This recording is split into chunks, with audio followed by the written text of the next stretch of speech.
بسم الله الرحمن الرحیم. الحمد لله و الصلاة والسلام علی رسول الله صلی الله علیه و سلم و علی آله و صحبه اجمعین. دوستای عزیز، درس اول ما تعریف عقیده هست. تعریف عقیده توحید. عقیده در لغت چی را میگن؟ عقیده در لغت به معنای ربط دادن است و عهد کردن است و تأکید کردن است. و در اصطلاح علما میگن که سه اساس هست، سه چیز است عقیده.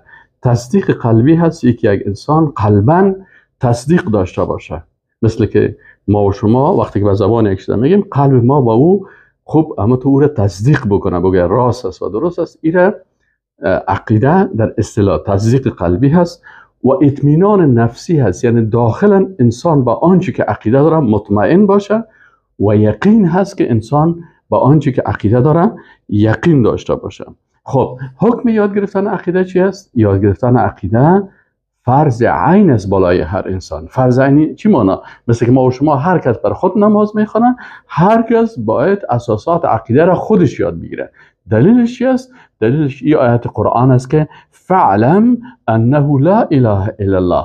پس علم داشته باش که نیست هیچ معبود مستحق از اینکه ذاتش عبادت شوه و احکام و شریعتش اطاعت شوه الا الله، بغیر از الله سبحانه و تعالی.